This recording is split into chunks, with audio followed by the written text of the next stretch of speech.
1 বিঘা জমি হলো মনে করো যে 14 থেকে 15,000 টাকা খরচা হয়ে যায়। দাম পাই না তো এখন ধান আমরা কাঁচা ধান কাটবো 1,000 টাকা এমন বিক্রি হবে। বিস্তীর্ণ বিল এলাকায় সোনালী ধানের গালিচা, ঝিরঝির হাওয়ায় দুলছে পাকা ধান, ঘাম ঝরানো ফসল কেটে তুলতে ব্যস্ত কৃষক। নওগাঁয় জানুয়ারির প্রথম সপ্তাহে রোপণ করা হয় এসব ধান। এবার আবহাওয়া অনুকূলে থাকায় ভালো ফলনের স্বপ্ন দেখছেন কৃষক।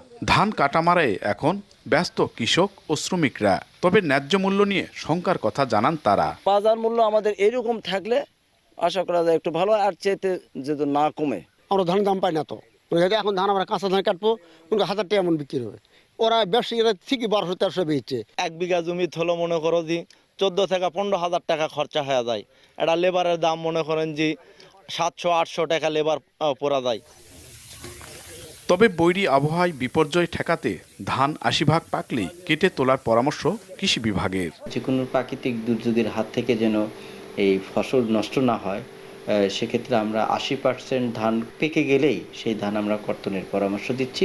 ধান কাটা মারাইয়ের জন্য এবছর নওগাঁয় 90টি কম্বাইন্ড হারভেস্টার মেশিন কাজ করবে বলে জানিয়েছে কৃষি বিভাগ।